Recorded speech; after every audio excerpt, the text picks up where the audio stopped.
Kyrie's trying to take credit for a decision that had already been made, Skip. Since Harden's got there, he's been the point guard, considering that when he actually started playing, Kyrie was out.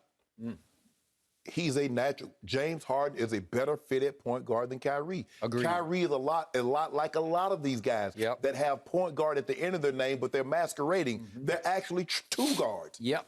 And if you look at it, Skip, when they're on the court together, James Harden averaged double the amount of assists, taking half the shots, which tells you what Kyrie actually truly is. He's a two. See, Kyrie likes to take credit. Because this is what's going to happen, Skip. They win the title. Kyrie going to come out and say, yeah, KD and Harden and I, we got together and say, this is how we should play the offense. He going to leave Steve Nash out. Because remember, Skip, they ain't need no head coach. Well, that's what he said. That's what Kyrie said. Yes. We do not need a head coach. So that's his way of saying, you know what, hey, we running this show over here. I just looked at James and said, James, you going to play the point guard. No matter what they tell you, I'm telling you playing point guard. I'm going to be the two. Skip, bruh, just play basketball, Kyrie. We know you're two. You're an outstanding, you're a phenomenal player, but you cannot run an offense like James Harden can. He's never averaged more than 7 assists in a season. James Harden has led the league in assists. He's going to run away with it. I would not be surprised if James Harden averaged 12 assists. He's at 11, a little over 11 now. I wouldn't be surprised if he averaged 12 assists. Agreed. He's that good. And to know that the guy once had, a 60-point triple-double? Think about it, Skip. You scored that many points, and you somehow still find a way to dish out double-digit assists? That lets you know how special of a talent James Harden is. But, Kyrie, you didn't have to say this. Bruh, stop trying to take credit for everything good that's in Brooklyn. Okay, maybe you did run, maybe you are the reason that KD signed. You say you go in there, hey, let's beat this package. They got 2 max slots. I get that. But every decision that comes out of Brooklyn is good. It's not yours, bruh. So, clearly, Kyrie Irving needed to tell the world that he is the primary decision maker for the Brooklyn Nets and that he announced to James, you be the point guard. Nobody asked you that. Nobody asked. They have played together now 11 games. Right. And it took you 11 games to figure out what was happening right before your very eyes from game 1 on? He had the ball. He had the ball. He dribbled the ball up the floor almost every time. Almost every time. And it works on offense. Yes. Right? So, Kyrie still scares me. I like this team a lot. I like it on defense more than you do. I'll get to that in a second. But Kyrie still scares me because his whole ego and focus is just a little out of whack, and it could be the undoing of this team on both ends of the floor. Because the weak link on defense, to me, on a nightly basis, is often Kyrie Irving. Yeah. He just doesn't care about playing defense. He cares about creating on offense. He calls himself an artist. Yes. And he certainly can be. He can paint on offense. Oh, can he? Nobody has better handles. No. Nobody can create shots underneath like this young man can. I was going to call him a kid. He still acts like a kid on occasion. But the point is that he wants to run the show literally as an executive and a player. Yeah. Like, I'm in charge of the whole franchise. You're the point guard. Right. No, that Steve Nash already told him he was the point guard, and you went along with that. You could see it happening. You're not, you get it. Right. Okay. So the point is that if you look at usage rate so far, it is really working at the highest level because usage rate, this is how much you have the ball in your hand. What percentage of the offense is the ball in your hands? Well, if you look, Luka's number 1, and Bradley Beal's number 2, and Trae Young's number 3. No surprise there. But guess who's tied all the way down at 19th in usage rate? James Harden and Kevin Durant. Right. Okay, that'll work because that shows you that James isn't dribble. Because a lot of times he's going to lead the league in usage rate. And Kevin Durant was never going to be up there because KD don't need the ball to get. He don't need to have the ball. Just throw it to him and he'll shoot it from 30 and get you. And down at 28th in usage rate is Kyrie Irving, and that's good because he's a 2, like you said. He's camouflaged as a point. He calls himself a point till he finally conceded, you're the point guard.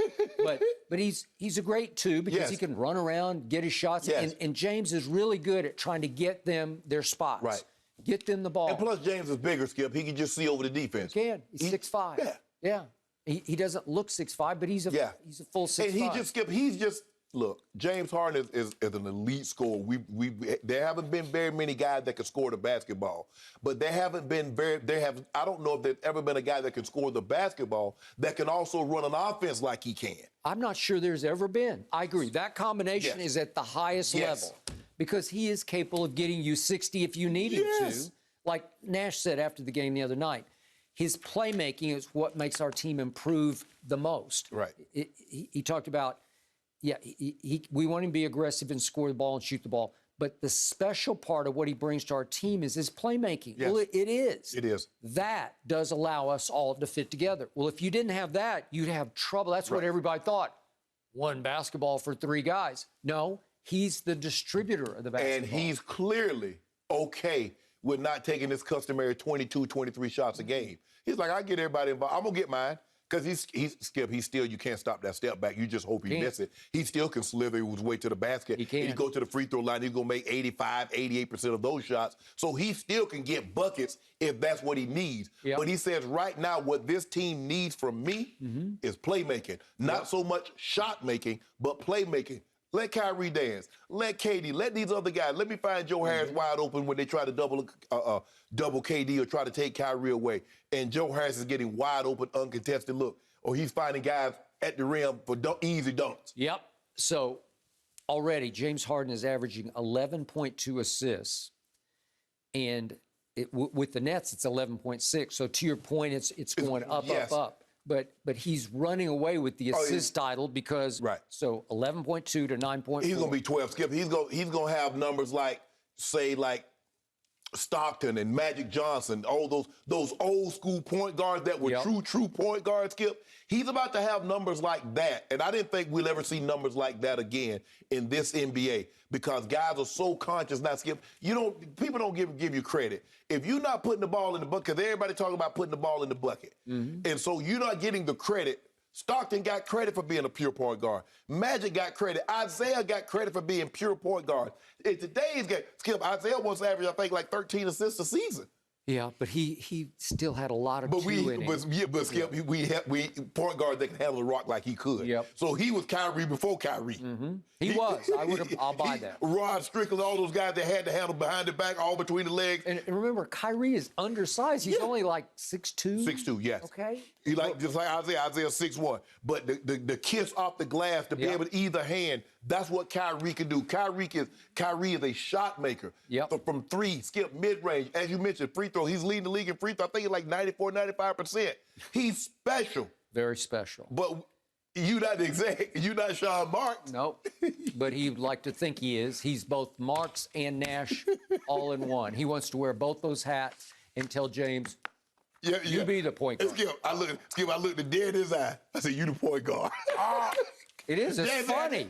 James like, hell, I've been the point guard since I've been here. But thanks for telling me that. Relayed that to me, bro. All right, last quick point. I still say this team, when it decides to, can play defense better than you give it credit for. Because against Indiana the other night, I'm going back 2 games, played defense, held them under 100.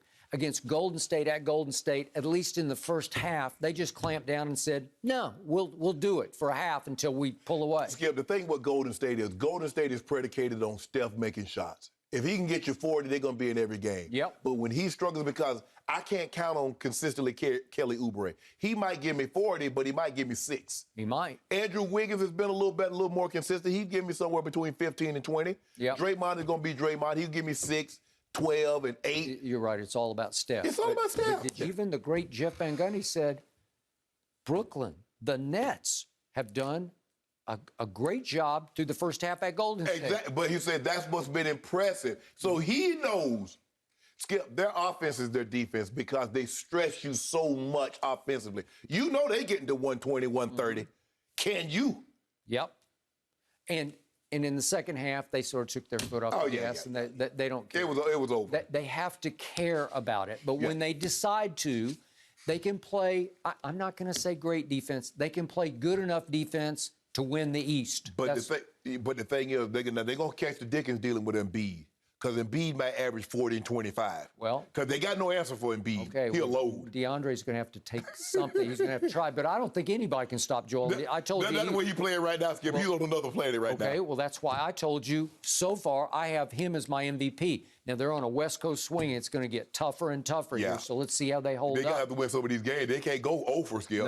No, they can't. But I still say he is a force and a beast, and he's playing better than I've ever seen him on both ends. Yeah, it seems like he's gotten in shape, Skip. He's taking it serious. His conditioning seems to be right, and that's the thing. No, Skip, nobody doubted his ability. I mean, you 7'2", can shoot the ball like he can shoot it from the three, from the mid-range. And from the free throw line. Nobody doubted his ability. They doubted the seriousness of him taking the game. Are you serious about this? Do you realize, that's what Shaq used to get on him about, bro, do you realize how special you can be? 7'2", 285? With skills like that? Yep. Seems to be taking it serious now. Thank you for watching. You can subscribe here to get the latest from the show, and be sure to check out more of the best clips from Undisputed, or go watch a few other segments from our other shows on FS1.